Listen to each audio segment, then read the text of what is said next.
একটা ছেলে আজকে তার সাফল্যের কথা লিখেছে।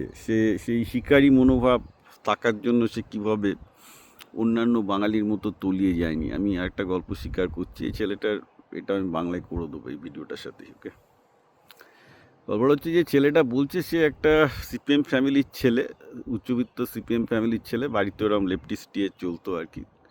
ফলে বাড়িতে লেফটিস্ট হলে যা হয় আর কি, মানে বাবা মা বলে পড়াশোনা কর গিয়ে 7-8টা টিউশনি দিয়েছিল। বলে আপনি একদম ঠিক বলেছেন।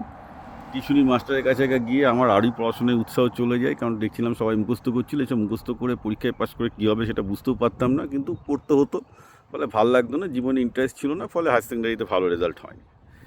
তো তারপর কি করা যায়, আমি নিজে 1 বছর সার্চ করে দেখলাম। বাবা মা বললো আমি 10-12 লাখ টাকা খরচ করতে পারবো। তো আমি এই জন্য ভুলভাল কোনো ইঞ্জিনিয়ারিং ডিগ্রির পেছনে যাইনি। ভুলভাল কোনো ডিগ্রির পেছনে না গিয়ে আমি ইস্টার্ন ইউরোপে ক্রিমিনোলজিতে পড়ার সুযোগ পেলাম। ক্রিমিনোলজি মানে criminal science, right?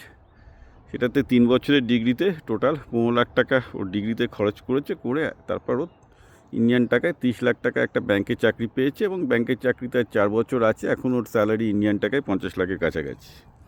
Good success story. বলে আপনি সিপিএম ফ্যামিলি এবং সিপিএম নিয়ে যা বলেন একদম সত্যি, এবং মানুষের হান্টার হওয়া নিয়ে যা বলেন সত্যি, এবং টিউশনি কালচার নিয়ে ওয়েস্ট বেঙ্গলে যা বলেন একদম 100% সত্যি।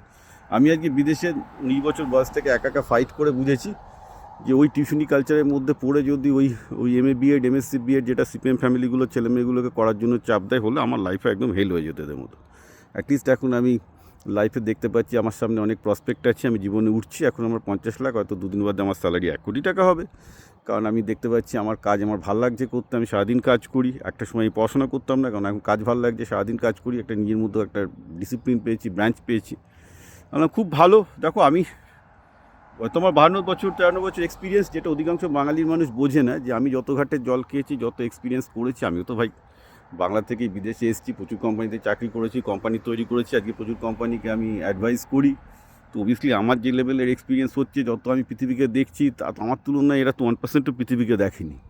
তো এরা তো আমার কথা বুঝবে এটাও আমি এক্সপেক্ট করি না। তো যারা দেখো আমার সাপোর্টার কারা, মোটামুটি প্রবাসী বাঙালিরা যারা বাংলার বাইরে বেরিয়েছে, তারা আমার কথা অনায়াসে বুঝতে পারে, বিকজ তাদেরকে প্রবাসে সার্ভাইভ করতে হয়েছে, জীবনে উন্নতি করতে হয়েছে। পশ্চিমবঙ্গের বাঙালি যাদের জন্য আমি বলি, তাহলে আমাকে গালাগাল দেয়, কারণ তারা কুয়োর মধ্যে পড়ে আছে। কুয়োর মধ্যে তো ব্যাঙ এসে একটু লাফাবে, তো কিছু করার নেই। এবার কুয়োর ব্যাঙগুলোকে আমি কী করে বোঝাবো যে বাইরের পৃথিবীটা অনেক বড়?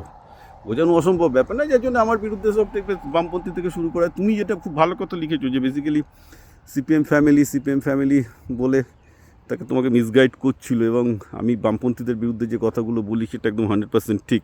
মানে পশ্চিমবঙ্গের বামপন্থীরা ঠিক ওই টাইপেরই লেভেলের, ওই লেভেলেরই বোকা এবং ক্যালেস। Everybody knows that. তারা বাদ দিয়ে বাকি সবাই বোঝে, যার জন্য তাদেরকে কেউ আজও ভোট দেয় না। আজকে যে করে 2টো সিট পেয়েছে, এবং সেই 2টো সিটও তো জাস্ট মুসলমান ভোট, তার কোথায় বামপন্থী ভোট আবার কোথায়? তো ইটস এ রিয়াল ফ্যাক্ট। এখন তারা বাস্তববাদী নয়, বাস্তবের কথা শুনবে না, তো কী করা যায়? আমি তো বলছি না যে বামপন্থা উঠে যাক, আমি চাই যে বামপন্থা 5%-এর জায়গায় বামপন্থা পশ্চিমবঙ্গে 20% ভোট পাক। সেটা তো ওরা বলেন না, তো মানে ভাবে যে বিপ্লব পাল বামপন্থী বিরোধী। আর আমি চাই যে বামপন্থা আরও 4 গুণ ভোট পাক, কিন্তু ভোট এদেরকে কে দেবে? কতগুলো নচ্ছারের দল, সব ভুলভাল পাবলিক। তো কিন্তু নিজেরা জানে না যেটা ভুলভাল পাবলিক আর কি। এবং কীভাবে ঠিকঠাক করতে হবে সেগুলো আমি অনেকবার সাজেশন দিয়েছি, যে শোনার মতো মানসিকতাও নেই, মুখের দল হলে যা হয়। তো থ্যাংক ইউ ফর ইউ, যে তুমি অ্যাটলিস্ট অ্যাকনলেজ করেছো যে আমি একটা কাজ করছি যেটাতে বাংলার লোকেদের উপকার হলেও হতে পারে।